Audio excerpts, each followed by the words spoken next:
আসসালামু আলাইকুম এভরিওয়ান। আজকে আমরা ওরাল প্যাথোলজির অন্যতম একটা গুরুত্বপূর্ণ টপিক ওরাল সাবমিউকাস ফাইব্রোসিস নিয়ে আলোচনা করব।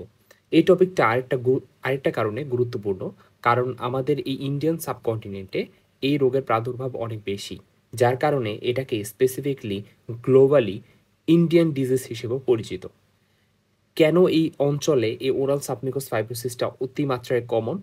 এর মেইন কারণ হচ্ছে এই অঞ্চলে পান সুপারি খাওয়ার একটা ভালো প্রবণতা দেখতে পাওয়া যায়।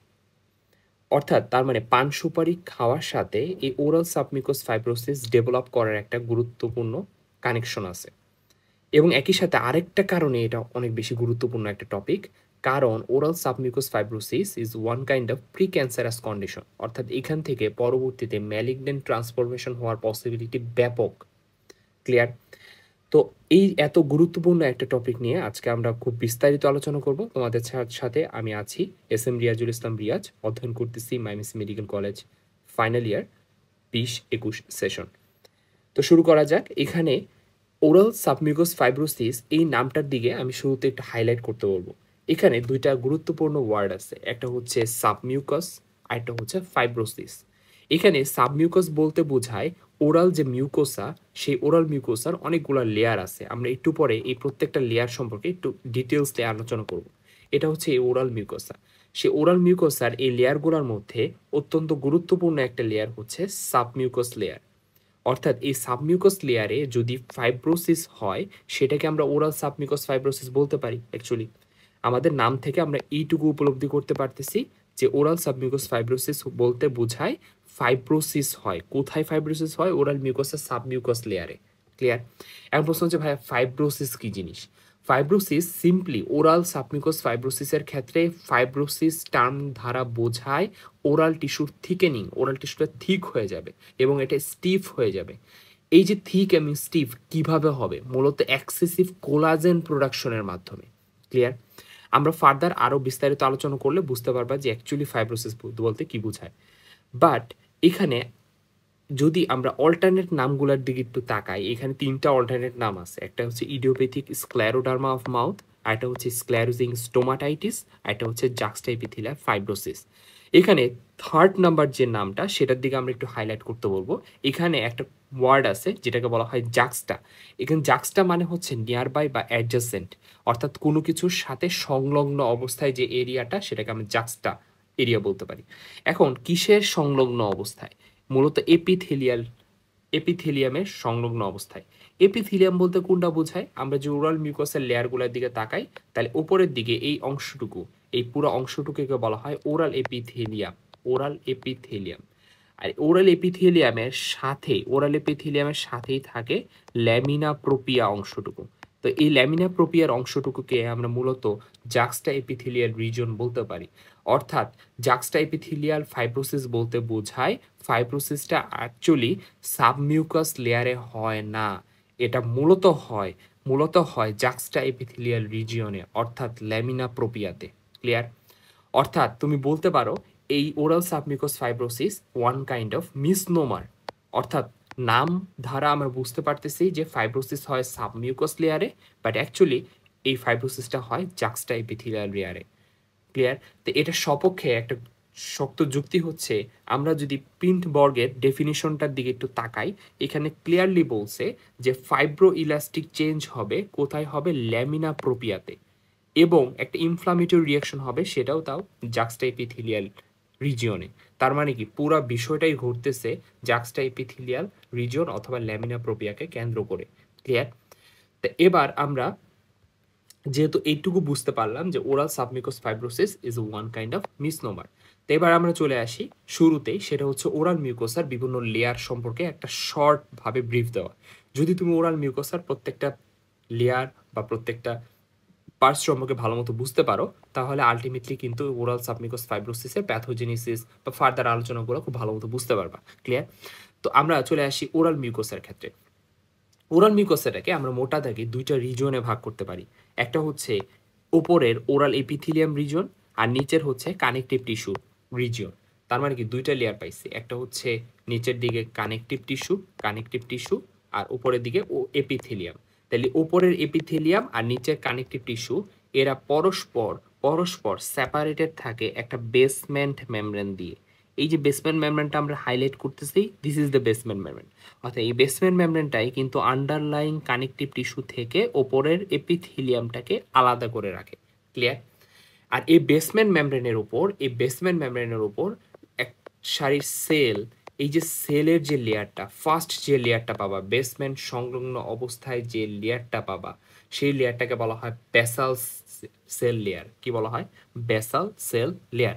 তাহলে এই যে ভায়োলেট কালার, এই বেগুনি কালারের যে সেলের যে লেয়ারটা বেসমেন্ট মেমব্রেনের সাথে একদম যুক্ত হয়ে আছে, বা বেসমেন্ট মেমব্রেন সংলগ্ন যে সেলের লেয়ারটা, সেটাকে আমরা কি নামে রাখতে পারি? বেসাল সেল লেয়ার নামে রাখতে পারি। আর এই বেসাল সেল লেয়ারের উপরে কিছুটা স্টার শেপের মতো যে লেয়ারটা দেখতেছো, সেটাকে বলা হয় স্পাইনোসাম লেয়ার। কি বলা হয়? স্ট্র্যাটাম স্পাইনোসাম। তাহলে ইমিডিয়েটলি উপরে পাইতেছি আমরা কি? স্ট্র্যাটাম স্পাইনোসাম। এটাকে আবার প্রিকল সেল লেয়ারও বলা হয়। কি বলা হয়? Prickle cell layer. তাহলে আমরা অলরেডি দুইটা লেয়ার পাইছি। এর উপরে এই যে গোল গোল গোল গোল অনেকটা রসগোল্লার মতো এই যে এই সেলগুলার, এই সেলের লেয়ারটাকে বলা হয় স্ট্র্যাটাম গ্র্যানুলোসাম। কি বলা হয় ভাইয়া? স্ট্র্যাটাম গ্র্যানুলোসাম। কেন এদের নাম গ্র্যানুলোসাম কেন হয়েছে? কারণ নিশ্চয়ই তার মানে এখানে গ্র্যানিউল আছে। কি টাইপের গ্র্যানিউল থাকবে? মূলত এখানে থাকে ক্যারাটো হাইলিন গ্র্যানিউল থাকে। এই ক্যারাটোহাইলিন গ্র্যানিউল যে কাজটা করে সেটা হচ্ছে ইমিডিয়েটলি ওপরের যে লেয়ারটা অর্থাৎ স্ট্র্যাটাম কর্নিয়াম, সেই স্ট্র্যাটাম কর্নিয়ামে ক্যারাটিন ডিপোজিশন করে। ক্লিয়ার? আচ্ছা, তো তাহলে একদম উপরের দিকে যে রেড কালারের যে সেলগুলার লেয়ার পাইতেছো, সেটাকে আমরা কি নামে রাখবো? স্ট্র্যাটাম কর্নিয়াম। তাহলে মোটা দাগে আমরা ওরাল এপিথেলিয়ামের লেয়ারগুলা কি পাইছি? আমরা যদি বেসমেন্ট মেমব্রেন থেকে আগাই, এই যে বেসমেন্ট মেমব্রেনের সাথে লাগানো অবস্থায় যে সেলের লেয়ারটা, সেটা হচ্ছে স্ট্র্যাটাম ব্যাসালে বা ব্যাসাল সেল লেয়ার। এর উপরে স্টার শেপের যে সেলগুলা, সেই সেলগুলা দ্বারা গঠিত লেয়ারটাকে বলা হয় স্ট্র্যাটাম স্পাইনোসামের উপর থাকে স্ট্র্যাটাম গ্র্যানুলোসাম, স্ট্র্যাটাম গ্র্যানুলোসামের উপরে সবার উপরে থাকে স্ট্র্যাটাম কর্নিয়াম। ক্লিয়ার? তাহলে আশা করি ওরাল এপিথেলিয়ামের লেয়ারগুলো তোমরা বুঝতে পারছো। এবার একটা জিনিস খেয়াল করো, এই বেসমেন্ট মেমব্রেনটা কিন্তু এরকম ফ্ল্যাট না, স্ট্রেইট না, এরা মূলত এরকম ঢেউ খেলানো, তাই না? এরকম ঢেউ খেলানো। এই যে ঢেউ খেলানো, সেই ঢেউ খেলানোর তোমরা যদি এই স্পেসিফিক এই এরিয়াটা, এই দুইটা এরিয়াতে একটু খেয়াল করো, তাহলে দেখবা যে এই নিচের দিকে ডাউনওয়ার্ডের দিকে একটা প্রজেকশন দেখা যাচ্ছে, তাই না? এই প্রজেকশন, তো এই প্রজেকশনটাকে বলা হয় রেটি পিক। ক্লিয়ার? ওকে। কিন্তু আমরা যদি এই ডিরেকশন বরাবর অর্থাৎ আপার ডিরেকশন বরাবর যদি এই জায়গায় প্রজেকশন কল্পনা করি, তো এই প্রজেকশনগুলো দুইটাকে বলা হয় প্যাপিলারি প্রজেকশন। তাহলে এই জায়গায় আমরা কি পাইলাম? Papillary projection. এই যে প্যাপিলারি প্রজেকশন, এই যে রেটি পিক, এই দুইটার কম্বিনেশনে মূলত যে লেয়ারটা গঠিত হয় তাকে বলা হয় প্যাপিলারি লেয়ার। কি বলা হয় ভাইয়া? Papillary layer. তাহলে প্যাপিলারি লেয়ার এক্সটেনশন কোন পর্যন্ত? দেখো, এটা হচ্ছে তোমার প্যাপিলারি প্রজেকশন, আর এই জায়গায় রেটিপিক শেষ হয়ে গেছে। আর এই জায়গায় কি? এই জায়গায় হচ্ছে তোমার প্যাপিলারি প্রজেকশন। তাহলে প্যাপিলারি প্রজেকশন এখানে, আর রেটিপিক হচ্ছে এখানে। তাহলে প্যাপিলারি প্রজেকশন থেকে রেটিপিক পর্যন্ত এই যে লেয়ারটা, এই যে এখানে যে লেয়ারটা ফর্মেশন হবে, এই লেয়ারটাকে বলা হয় মূলত প্যাপিলারি লেয়ার, প্যাপিলারি লেয়ার। নিচে যে লেয়ারটা থাকে সেটাকে বলা হয় রেটিকিউলার লেয়ার। আর রেটিকুলার লেয়ারের মধ্যে মূলত কোলাজেন ফাইবারগুলো থাকে, এবং এই যে ছোট সেলগুলা, এই সেলগুলাকে বলা হয় ফাইব্রোব্লাস্ট। আর এই ফাইব্রোব্লাস্ট আজকে আমাদের লেকচারের জন্য অত্যন্ত ইম্পর্টেন্ট। এই ফাইব্রোব্লাস্টটাই মূলত বিভিন্ন স্টিমুলেশন দ্বারা স্টিমুলেটেড হয়, এবং স্টিমুলেটেড হওয়ার মাধ্যমে এরা মূলত বেশি কোলাজেন প্রোডাকশন করে। আর এই কোলাজেন প্রোডাকশনের মাধ্যমে ওরাল টিস্যুর থিকেনিং হয় বা স্টিফেনিং হয়। এর ফলে ওরাল সাবমিউকোসা ফাইব্রোসিস ডেভেলপ করে। ক্লিয়ার? আচ্ছা, তাহলে আমরা এই যে বেসমেন্ট মেমব্রেনের ইমিডিয়েটলি নিচে দুইটা লেয়ার অলরেডি পেয়ে গেছি। একটা হচ্ছে প্যাপিলারি লেয়ার, যে প্যাপিলারি লেয়ারের এক্সটেনশন কই থেকে কোন পর্যন্ত? মূলত এই প্যাপিলারি প্রজেকশন থেকে রেটিপিক পর্যন্ত। ক্লিয়ার? এই যে এই পুরাটাকে বলা হয় কি? Papillary layer, papillary layer. আর প্যাপিলারি লেয়ারের ইমিডিয়েটলি নিচে জিনিসটা আছে সেটাকে বলা হয় রেটিকুলার লেয়ার। ক্লিয়ার? তাহলে রেটিকুলার লেয়ার আমরা জানি, এবং প্যাপিলারি লেয়ারও আমরা বুঝতে পারছি। ক্লিয়ার? আচ্ছা, এখন এই যে প্যাপিলারি লেয়ার এবং রেটিকুলার লেয়ার, এই টোটালটাকে বলা হয় ল্যামিনা প্রোপিয়া। ক্লিয়ার? তা lamina propria, LP, is equal to PL papillary layer plus reticular layer RL. Clear? আর এরপরে যে লেয়ারটা আছে সেটাকে বলা হয় সাবমিউকাস লেয়ার। এই সাবমিউকাস লেয়ারটার মধ্যে কি থাকে? ব্লাড ভেসেলস থাকে, নার্ভ থাকে, কোলাজেন ফাইবার থাকে, ফ্যাট সেল থাকে ইত্যাদি, আরও লিম্ফেটিক ভেসেলস আছে, আরও হাবিজাবি অনেক কিছু থাকে। তো এটাকে বলা হয় সাবমিউকাস লেয়ার। ক্লিয়ার? তাহলে আমরা সাবমিউকাস লেয়ারটা জানতে পারলাম এবং একই সাথে এর ওপরে ল্যামিনা প্রোপিয়া সম্পর্কেও বুঝতে পারলাম। এই ল্যামিনা প্রোপিয়ার মধ্যে কি আছে? প্যাপিলারি লেয়ার আছে, আবার রেটিকুলার লেয়ার আছে। ক্লিয়ার?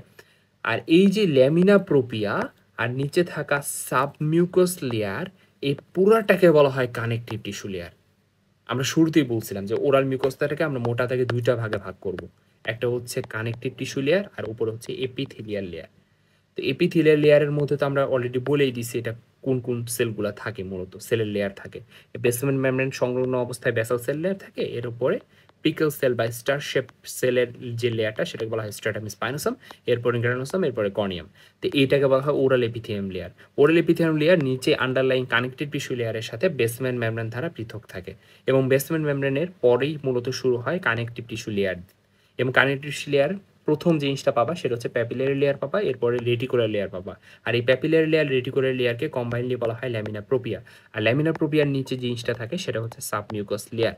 আর এই সাবমিউকাস লেয়ার এবং ল্যামিনা প্রোপিয়া যৌথভাবে পুরাটাকে বলা হয় কানেকটিভ টিস্যু লেয়ার। তা আশা করি বুঝতে পারছো বিষয়টা, যে ওরাল মিউকাসের প্রত্যেকটা লেয়ার সম্পর্কে তোমরা আসলে তোমাদের ধারণাটা একটু ক্লিয়ার হয়ে গেছে। এবার আমরা যদি পাশে পিকচারের দিকে একটু তাকাই তাহলে সেম জিনিসটাই আমরা দেখব। শুরুতে ওরাল এপিথেলিয়াম, পরে হচ্ছে বেসমেন্ট মেমব্রেন ঢেউ খেলানো, তো এখানে রেটিপিক অনেক কিছু পাবা। তো আলটিমেটলি ফার্স্ট যে লেয়ারটা সেটাকে বলা হয় প্যাপিলারি লেয়ার, এরপর হচ্ছে রেটিকুলার লেয়ার এবং প্যাপিলারি লেয়ার কম্বিনেশন টোটালটাকে বলা হয় ল্যামিনা প্রোপিয়া। ক্লিয়ার? এরপরে নিচে কি পাবা? সাবমিউকাস লেয়ার পাবা। সাবমিউকাস লেয়ারের পরে পেরিওস্টিয়াম, বোনস, হাবিজাবি অনেক কিছু পাবা। ঠিক আছে? ক্লিয়ার? তাহলে আমরা বলতে পারি এখানে যে ল্যামিনা প্রোপিয়া মানে হচ্ছে papillary layer plus reticular layer, এটাকে বলা হয়েছে। আর প্যাপিলারি লেয়ারের মধ্যে কি কি পাবা? প্যাপিলারি প্রজেকশন এবং রেটিপিক পাবা, এটাও বলা হয়েছে একটু আগে। এবং কানেকটিভ টিস্যুর মধ্যে কি আছে? সাব এপিথেলিয়াল কানেকটিভ টিস্যু এবং ল্যামিনা প্রোপিয়া রয়েছে। তো এই সাব এপিথেলিয়াল কানেকটিভ টিস্যু বলতে এই সাবমিউকাস লেয়ার আর উপরে এই যে ল্যামিনা প্রোপিয়া, টোটালটাকে বলা হয় কানেকটিভ টিস্যু লেয়ার। একটু আগে আমরা এই কথাটা বলছি। শেষ। তা আশা করি এই ওরাল মিউকোসার প্রত্যেকটা লেয়ার সম্পর্কে তোমরা ভালো মতো বুঝতে পারছো। এবার তোমাদের এই ওরাল সাবমিউকাস ফাইব্রোসিসের যে প্যাথোজেনেসিস বা এটার ওভারঅল যে আলোচনাটা সেটা এখন বুঝতে সুবিধা হওয়ার কথা। তো আমরা ফাইনালি শুরু করি, সেটা হচ্ছে ওরাল সাবমিউকাস ফাইব্রোসিস। এটা যে ফার্স্ট ডেফিনেশনটা খুব বেশি ইম্পর্টেন্ট, সেটা হচ্ছে পিনবর্গের definition. It is a chronic insidious disease এবং এটা শুধু যে ওরাল এপিথেলিয়ামের একটা জায়গায় হবে এরকম না, any part of the oral ক্যাভিটির মধ্যে হইতে পারে এবং মাঝে মাঝে ফ্যারিংসকেও ইনভলভ করে। এবং এরা শুরুর দিকে ভেসিকল ফর্মেশন হয় এবং পরবর্তীতে এখানে জাক্সটা এপিথেলিয়াল ইনফ্লামেটরি রিয়াকশন হওয়ার পাশাপাশি ফাইব্রোইলাস্টিক চেঞ্জ হয় মূলত ল্যামিনা প্রোপিয়াতে, আমরা একটু আগে বলছি। এবং উপরে যে এপিথেলিয়াম, ওরাল এপিথেলিয়াম, সেটাতে অ্যাট্রোপি হয় এবং আলটিমেটলি নিচে যে কোলাজেন ফাইবার বেড়ে যাওয়ার কারণে স্টিফনেস হবে এবং স্টিফনেস হওয়ার মাধ্যমে ইলাস্টিসিটি কমে যাবে, ফলে trismus inability to open the mouth সেটা ডেভেলপ করবে, ভালো মতো খেতে পারবে না। তো এই যে এই ডেফিনেশনটা অনেক বেশি বড় এবং অনেক বেশি তোমাদের জন্য ফার্স্ট অবস্থায় একটু জটিল লাগতে পারে, বাট এখন আমরা এই জটিল কাজটা একটু সহজ করে দেব। এর জন্য আমরা যে কাজটা করব সেটা হচ্ছে এই ডেফিনেশনটাকে one by one, word by word আমরা বোঝার চেষ্টা করব। তো শুরুতে আসি, সেটা হচ্ছে প্যাথোজেনেসিস সম্পর্কে। অ্যাকচুয়ালি প্যাথোজেনেসিস কীভাবে এই রোগটা ডেভেলপ হয় এবং কি কারণে হয়, এর ফলে কি ইফেক্টটা তৈরি হবে, এই ওভারঅল বিষয়টা আলোচনা এখন করব। তো শুরু করা যাক। তো এরিকা নাট, এই পিকচারটা দেখে তোমরা একটু বুঝতে পারতেছো এটা সুপারি বোঝাচ্ছে। তো এই সুপারির মধ্যে যে ক্ষতিকর একটা উপাদান থাকে সেটা হচ্ছে অ্যারিকোলিন। তো এই যে অ্যারিকোলিনটা মূলত জিনিসটা হয় সেটা হচ্ছে নাইট্রোসেশনের মাধ্যমে নাইট্রোসামিন তৈরি করে। আর নাইট্রোসামিন যখন মেটাবোলাইজড হয় তখন আলটিমেটলি সাইনোইথাইল ফর্মেশন করবে।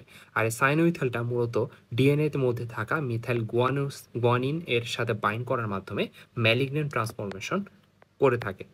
তার আমরা বলতে পারছি যে ওরাল সাবমিউকাস ফাইব্রোসিস থেকে এই যে ম্যালিগন্যান্ট ট্রান্সফরমেশনের যে রেটটা সেটা কেন এত হাই, কারণ ওরাল সাবমিউকাস ফাইব্রোসিসটা মূলত হয় এই পান, সুপারি, জর্দা খাওয়ার মাধ্যমে।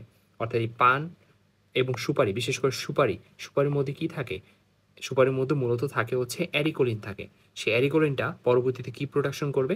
নাইট্রোসামিন প্রোডাকশন করবে। কিসের মাধ্যমে? নাইট্রোসেশনের মাধ্যমে। এবং এটা যখন মেটাবোলাইজড হবে আলটিমেটলি সাইনোইথ্যাল ফর্মেশন করে, যে সাইনোইথ্যালটাই মূলত ডিএনএ একটা মিউটেশন ঘটায়, ডিএনএর পরিবর্তন ঘটায়। তো এর ফলে আলটিমেটলি কী করবে, একটা ম্যালিগনেন্ট ট্রান্সফরমেশন ডেভেলপ করতে পারে। তো সেজন্য আমরা বলা হয় যে এটা একটা প্রি ক্যান্সারাস কন্ডিশন ডেফিনেটলি। এবং ওরাল সাবমিউকাস ফাইব্রোসিসের ট্রান্সফরমেশন হওয়ার রেটটা হচ্ছে 7 থেকে 13%। এবং যদি তুমি কখনো দেখো যে কোনো একটা নন হিলিং আনসার পারসিস্টেন্ট অবস্থায় রয়েছে, তাহলে অবশ্যই সেটার কি নিতে হবে, বায়োপসি নিতে হবে। তো এবার চলে আসি এই সেম অ্যারিকোলিন, সেই অ্যারিকোলিন যদি তোমার স্ল্যাক্ট লাইম বা ক্যালসিয়াম হাইড্রোক্সাইড দ্বারা হাইড্রোলাইজড হয়, এখন প্রশ্ন যে লাইম কই থেকে আসলো। আমরা অলরেডি জানি যে পান সুপারি খাওয়ার সময় অনেক চুনও খায়, তাই না, চুন তো খায়, স্ল্যাক্ট লাইম খায়। তো এই লাইমটা যে কাজটা করে সেটা হচ্ছে এই সুপারির মধ্যে থাকা অ্যারিকোলিন, সেই অ্যারিকোলিনকে হাইড্রোলাইজ করে। তা অ্যারিকোলিনকে হাইড্রোলাইজ করলে যে জিনিসটা প্রোডাকশন হয় সেটাকে বলা হয় অ্যারিকাইডিন। তো অ্যারিকাইডিন স্টিমুলেট করে ফাইব্রোব্লাস্টকে। আমরা অলরেডি জানি ফাইব্রোব্লাস্ট কোথায় থাকে, ফাইব্রোব্লাস্ট থাকে রেটিকুলার লেয়ারে, আমরা একটু আগে দেখাইছিলাম, তাই না, এই যে ফাইব্রোব্লাস্ট এই রেটিকুলার লেয়ারে। আর রেটিকুলার লেয়ার যেহেতু ল্যামিনা প্রোপিয়ার অংশ, এবং ল্যামিনা প্রোপিয়াটাকে বলা হয় জাক্সটা এপিথেলিয়াল রিজিয়ন, সেই জাক্সটা এপিথেলিয়াল রিজিয়নে থাকা ফাইব্রোব্লাস্ট। তাহলে সেই ফাইব্রোব্লাস্ট যখন স্টিমুলেটেড হবে তখন আলটিমেটলি এরা কি করে, কোলাজেন প্রোডাকশনটা বাড়ায় দেয়, অর্থাৎ কোলাজেনের প্রোডাকশন বেশি হবে। ক্লিয়ার? এরপরে চলে আসো আরেকটা উপাদান, সেটা বলা হয় ট্যানিনস। এই ট্যানিনসটা থাকে মূলত বেটেলনাটে থাকা এই ট্যানিনসটা মূলত কোলাজেন ফাইবারের ক্রস লিঙ্কিং ঘটায়। এই ক্রস লিঙ্কিং ঘটানোর মাধ্যমে এই কোলাজেন ফাইবারগুলো অনেক বেশি স্টেবল হয়ে ওঠে, ফলে কোলাজেন কিন্তু ডিগ্রেডেশন হয় না। আমাদের যে একটা প্রোটিন আছে যেটাকে বলা হয় কোলাজিনাস প্রোটিন, তো এই কোলাজিনাস প্রোটিন দ্বারা কোলাজেনের যে ডিগ্রেডেশন সেটাকে কমিয়ে দেয়। কিভাবে কমিয়ে দেয়? মূলত ক্রস লিঙ্কিংয়ের মাধ্যমে। ক্রস লিঙ্কিং করলে কি সুবিধা হচ্ছে কোলাজেন ফাইবারগুলো স্টেবল হয়। কোলাজেন ফাইবার যখন স্টেবল হবে তখন এরা খুব সহজে ডিগ্রেডেশন হবে না। তাই কোলাজেন ডিগ্রেডেশন হচ্ছে না, বিপরীতে আবার কোলাজেন প্রোডাকশন বাড়তেছে, তাহলে আলটিমেটলি কোলাজেনের নিট প্রোডাকশন কিন্তু অনেক বেশি, তাই না? আর আরেকটা উপাদান সম্পর্কে আমরা জানবো, সেটা হচ্ছে এই অ্যারিকা নাটের মধ্যে আরেকটা উপাদান থাকে, সেটাকে বলা হয় ফ্ল্যাভিনয়েড। সেই ফ্ল্যাভিনয়েডও একদম সেম কাজটাই করে, এরাও এই কোলাজেনটাকে স্টেবিলাইজ করে ফেলায়, ফলে কিন্তু কোলাজেনের ডিগ্রেডেশনটা কমে যায়। ক্লিয়ার? এরপরে লাস্টে আমরা জিনিসটা জানবো, সেটা হচ্ছে লোকালাইজড মিউকোসাল ইরিটেশন। এটা একটা ক্রনিক ইরিটেশনের মতো। লোকালাইজড একটা মিউকোসাল ইনফ্লামেশন হবে একটা সময়, যে ইনফ্লামেশনটা কেন হবে আমরা অলরেডি জানি, যে যখন এই কন্টিনিউয়াসলি পান সুপারি খাওয়ার ফলে যে সাইড দিয়ে খায়, সেই সাইডের যে ওরাল মিউকোসারা কন্টিনিউয়াসলি ইরিটেট হয়। তো ইরিটেন্ট হলে একটা সময় এখানে একটা ইনফ্লামেশন ডেভেলপ করবে। তো এই যে ইনফ্লামেশনটা মূলত ডেভেলপ করে বেটেলনাট দ্বারা। আমরা একটু আগে বলছি, মাত্র এই কথাটা বলছি, যে পান সুপারি খাওয়ার ফলে মূলত এই লোকালাইজড মিউকোসাল ইনফ্লামেশনটা হয়। তো এই হইলে, যে কোনো জায়গায় ইনফ্লামেশন হলে এখানে ইমিউন সেল অবশ্যই আসবে, খুবই কমন সেন্স। আর ইমিউন সেল আসলে একটা সময় দেখা গেছে সাইটোকাইন রিলিজ হবে। সে সাইটোকাইন রিলিজ হওয়ার পাশাপাশি আরেকটা গুরুত্বপূর্ণ জিনিস হয়, সেটা হচ্ছে tissue growth factor beta release হয়। আর টিস্যু গ্রোথ ফ্যাক্টর বিটা এবং এই সাইটোকাইনগুলা যে কাজটা করে সেটা হচ্ছে কোলাজেন প্রোডাকশনটা বাড়ায় দেয়। কিভাবে কোলাজেন প্রোডাকশন বাড়ায়? মূলত প্রো কোলাজেন জিনটাকে অ্যাক্টিভেট করার মাধ্যমে। তাহলে আমরা একটা জিনিস খুব ভালো মতো বুঝতে পারলাম এই সামগ্রিক আলোচনায়, সেটা হচ্ছে কোলাজেন প্রোডাকশন বাড়াবে এবং কোলাজেনের যে ডিগ্রেডেশন বা কোলাজেনের যে ব্রেকডাউন সেটাকে কমাবে। তাহলে তুমি কোলাজেনটাকে ধ্বংস হওয়ার হাত থেকে রক্ষা করতেছো, কোলাজেনকে নষ্ট হইতে দিচ্ছ না, কোলাজেনকে ব্রেকডাউন হইতে দিচ্ছ না, কোলাজেনকে ডিগ্রেড হইতে দিচ্ছ না, বিপরীতে কোলাজেনের প্রোডাকশন বাড়াইতেই আসো। তাহলে আলটিমেটলি কি হবে? আলটিমেটলি কোলাজেনের পরিমাণটা বাড়তে থাকবে। অ্যান্ড কোলাজেনের পরিমাণ যদি বাড়ে, কোলাজেন তো ওয়ান কাইন্ড অফ ফাইবারের মতো। তুমি চিন্তা করো, তোমার হাতে যদি আমি একটা সুতা দিই, একটা রাবার দিই, সহজ কথা, আমি একটা রাবার দিলাম, সহজ কথা। তো এই রাবারটাকে তুমি যদি টানো, তাহলে এটাও যথেষ্ট পরিমাণ ইলাস্টিক, এটা বড় হবে। বাট তোমাকে যদি আমি অ্যাট এ টাইম প্রায় 20টা রাবার একত্রে একটা বান্ডেল আকারে দিই, তখন যদি তুমি টানতে যাও তখন কিন্তু তার ইলাস্টিসিটি কমে যাবে। এর খুবই প্র্যাকটিক্যাল একটা উদাহরণ। তো এই সিমিলারলি যখন তোমার কোলাজেনটা কম ছিল তখন তার ইলাস্টিসিটি যথেষ্ট ভালো ছিল, কিন্তু যখন কোলাজেন প্রোডাকশন বেড়ে গেছে, কোলাজেন অনেক অনেক হিউজ পরিমাণ কোলাজেন, যত বেশি কোলাজেন তত বেশি ইলাস্টিসিটি কমবে। ক্লিয়ার? তার মানে কোলাজেন যদি বাড়ে তাহলে আমার ইলাস্টিসিটি কি হবে? ইলাস্টিসিটি কমে যাবে। ক্লিয়ার? তো ইলাস্টিসিটি যদি কমে তাহলে কিন্তু মাউথ কি বাক্যাল মিউকোসার ইলাস্টিসিটি কমে গেছে, তাহলে তুমি মাউথ ভালো মতো ওপেন করতে পারবা, মুখটা হাই করতে পারবা না। তো এটাকে বলা হয় রেস্ট্রিক্টেড মাউথ ওপেনিং। তো রেস্ট্রিক্টেড মাউথ ওপেনিংকে আমরা একদম মেডিকেল একটা টার্মে বলি ট্রিসমাস, সহজ কথা ট্রিসমাস ডেভেলপ করে। ক্লিয়ার? এখন আরেকটা জিনিস চিন্তা করেন, দেখেন এই যে জাক্সটা এপিথেলিয়ার রিজিয়নে আমরা বলছি যে এখানে ফাইব্রোব্লাস্টের স্টিমুলেশন হওয়ার ফলে কোলাজেন প্রোডাকশন অনেক বেশি বেড়ে যাবে। অর্থাৎ এখানে হিউজ পরিমাণ কোলাজেন। এই কোলাজেন বান্ডেলগুলা যে কাজটা করে, আন্ডারলাইং যে সাবমিউকাস লেয়ারে যে ব্লাড ভেসেসগুলো আছে, সেই ব্লাড ভেসেসগুলোর ওপরে একটা কম্প্রেশন তৈরি করে, অর্থাৎ একটা চাপ দেয়। তুমি খুবই একটা জিনিস মাথায় রাখবা যে আমি যদি একটা ব্লাড ভেসেলসের উপর কম্প্রেস করি তাহলে ওই জায়গায় ব্লাড ফ্লোটা কিছুটা হলেও কমবে, কম্প্রোমাইজ হবে, তাই তো? তো উপরে থাকা এই হিউজ পরিমাণ কোলাজেন, সেই কোলাজেন যখন আন্ডারলাইং সাবমিউকাস লেয়ারে থাকা ব্লাড ভেসেলসগুলোর উপর কম্প্রেশন তৈরি করে, তখন আলটিমেটলি কি হবে, এখানে ব্লাড ফ্লোটা কমে যাবে। তো ব্লাড ফ্লো কমে গেলে বাইরে থেকে ওরাল মিউকোসাটা কেন পিঙ্ক দেখায় বা কেন রেডিশ দেখায়? এর মূলত কারণ হচ্ছে এই নিচে আন্ডারলাইং ব্লাড ভেসেলসের কারণে। এই ব্লাড ভেসেলসের কারণেই এই যে একটা রক্তিম একটা লাল আভা, সে আভাটা আমরা বাইরে থেকে ফিল করতে পারি। ক্লিয়ার? এখন প্রশ্ন হচ্ছে ব্লাডের রং তো একদম টকটকে লাল, তাহলে ওরাল মিউকোসার রং তো একদম টকটকে লাল হওয়ার কথা, তাই না? কিন্তু তোমাদের একটা জিনিস একটু বলে রাখি, সেটা হচ্ছে আমরা একটু আগে বলছি যে স্ট্র্যাটাম গ্র্যানুলোসাম কেন বলছে, কারণ এখানে গ্র্যানিউল আছে। গ্র্যানিউল বলতে কি গ্র্যানিউল? ক্যারাটোহাইলিন গ্র্যানিউল থাকে। তো ভাই ক্যারাটোহাইলিন গ্র্যানিউল যে কাজটা করে সেটা হচ্ছে ক্যারাটিন ডিপোজিশন করে। কি করে? ক্যারাটিন। তো ক্যারাটিন ডিপোজিশন হয় মূলত স্ট্র্যাটাম কর্নিয়াম লেয়ারে, একদম উপরের লেয়ারে। মানে ক্যারাটিনের রংটা কিন্তু হোয়াইটিশ। কি বললাম? ক্যারাটিন রংটা হচ্ছে হোয়াইটিশ। তাহলে উপরে আছে হোয়াইট কালার, আর আন্ডারলাইং হচ্ছে ব্লাড ভেসেলসের জন্য red colour. Red and white যদি একসাথে মিক্স করো তাহলে সেটা ওয়ান কাইন্ড অফ পিঙ্ক বা প্যাল কালারের মতো হয়ে যাবে। তো অত বেশি প্যাল না, মূলত পিঙ্ক কালার টাইপের। আচ্ছা, গেল। তাহলে এখানে যদি এই যে উপরে থাকা কোলাজেন ফাইবারগুলা নিচে থাকা ব্লাড ভেসেলসকে কম্প্রেস করে, তার ব্লাড ফ্লো কমে যাবে। আলটিমেটলি এই ওরাল মিউকোসাটা বা বাক্কাল মিউকোসাটা মূলত একটা হোয়াইটিশ দেখা যাবে, সাদা হয়ে যাবে। ক্লিয়ার? ওই জায়গাটা যেমন ধরো এই পিকচারে তুমি দেখতে পারতেছো সাদা হয়ে গেছে। ক্লিয়ার? আচ্ছা, তো এটা বলছে যে compress the underlying blood vessels, এর ফলে হোয়াইটিশ ওরাল এপিথেলিয়াম ডেভেলপ করে। ক্লিয়ার? আরেকটা জিনিস, এই যে ওরাল সাবমিউকাস ফাইব্রোসিসের ক্ষেত্রে পেশেন্টগুলা বলবে যে আমি মানে গরম কোনো খাবার খাইলে বা একটা স্পাইসি ফুড খাইলে দেখা গেছে জলে বার্নিং সেন্সেশন হয়, বা অনেক সময় পেইনফুল হয়, বা অনেক সময় পেইনলেস হয়, যেটাই হোক, বাট বার্নিং সেন্সেশনটা হয়। এই বার্নিং সেন্সেশনটা কেন হয়? আমরা একটা কথা জানবো যে ওরাল সাবমিউকাস ফাইব্রোসিসে দুই জায়গায় দুইটা জিনিস ঘটে। একটা হচ্ছে ওরাল মিউকোসার পুরা লেয়ারটাকে আমরা মোটা থেকে দুইটা ভাগে ভাগ করছিলাম, উপরে হচ্ছে এপিথেলিয়াল আর নিচে হচ্ছে কানেকটিভ টিস্যু লেয়ার। এই কানেকটিভ টিস্যু লেয়ারের মধ্যে কোলাজেন অনেক বেশি বেড়ে যাবে। কোলাজেন কি হবে? অনেক বেশি বেড়ে যাবে। তাহলে আমরা বলতে পারি কোলাজেনের একটা হিউজ পরিমাণ লোড এখানে আছে। এর ফলে কি হবে? কোলাজেনের এক্সেসিভ প্রোডাকশনের ফলে এই যে কানেকটিভ টিস্যু লেয়ারে একটা থিক ফাইব্রাস ব্যান্ড তৈরি হবে। এই ব্যান্ডটা যেহেতু কোলাজেনের একটা বান্ডেল, তো কোলাজেনের বান্ডেল আমরা একটু রাবারের উদাহরণ দিয়ে বুঝাইছি যে একটা রাবার দিলে তো তুমি খুব ভালো মতো টানতে পারবা, আর তোমার যদি 40টা রাবার একসাথে বান্ডেল করে দিই তুমি কিন্তু অত ভালো মতো ইলাস্টিসিটি পাবা না। তো কমন সেন্স, তো এখানে যে ফাইব্রাস ব্যান্ড আপ হবে, সেই ফাইব্রাস ব্যান্ডের কারণে মূলত ইলাস্টিসিটি কমে যাবে, ফলে পেশেন্ট কি করতে পারবে না, মুখ ভালো মতো হা করতে পারবে না, অর্থাৎ ক্রিসপাস ডেভেলপ করবে, রেস্ট্রিক্টেড মাউথ ওপেনিং হবে। আর আরেকটা জিনিস হয়, সেটা হচ্ছে এই ওপরে ওরাল এপিথেলিয়ামের অ্যাট্রোপি হয়। কি হয় ভাই? অ্যাট্রোপি মানে কি? থিকনেস কমে যায়, সহজ কথায় থিকনেস কমে যায়।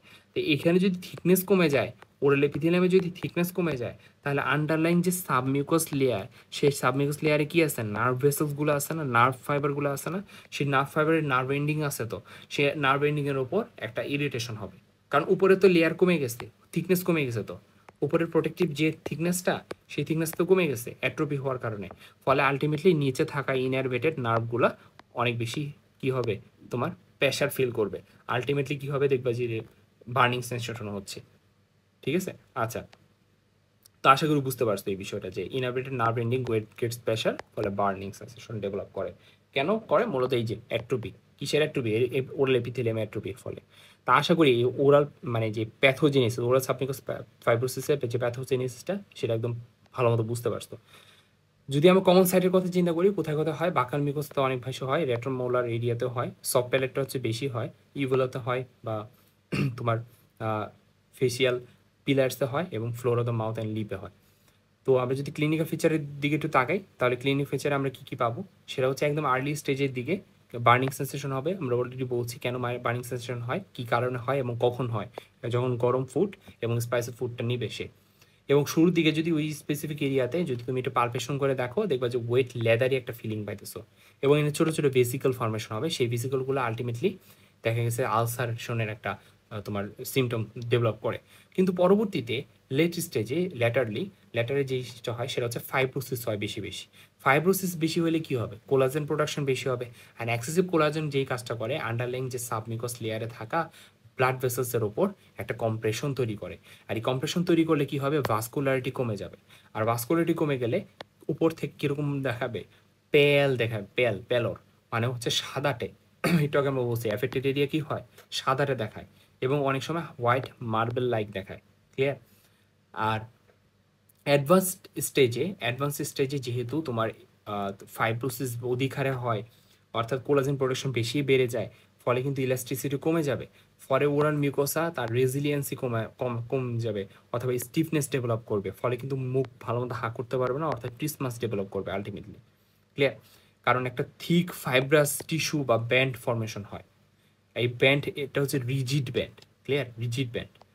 আর at the side of the quid placement, যেই জায়গায় তোমার যে মুখে ধরো তোমার যে মুখে যেই কোনা দিয়ে সে পান সুপারি চাবাচ্ছে, সেই জায়গায় কী হবে? কন্টিনিউয়াসলি ইরিটেশন হবে না? তো ইরিটেশন হলে কী হবে? ওই জায়গায় ইরাইথেমা অর্থাৎ রেডিশ হয়ে যাবে। ক্লিয়ার? এবং কন্টিনিউয়াসলি এখানে ফ্রিকশন হচ্ছে, যেই সাইড দিয়ে সে চাবাচ্ছে কন্টিনিউয়াসলি সেখানে কী হচ্ছে? ফ্রিকশন হচ্ছে। আমরা একটা জিনিস সবসময় মনে রাখবা যে ওরাল এপিথেলিয়ামের ক্ষেত্রে যেখানে ফ্রিকশন হবে সেইখানে অবশ্যই ক্যারাটিন বেশি বেশি ডিপোজিশন হবে। কেন? কারণ ক্যারাটিন, ওপরে ক্যারাটিন এই যে ক্যারাটিনটা একটা প্রোটেক্টিভ লেয়ার হিসেবে কাজ করে। ক্লিয়ার? তো ফ্রিকশনের এগেনস্টে প্রোটেক্টিভ লেয়ার হিসেবে কাজ করার জন্য মূলত এখানে ক্যারাটোসিস হয়, হাইপার ক্যারাটোসিস হয়, ক্যারাটিনের পরিমাণ বেশি বেড়ে যায়। ক্লিয়ার?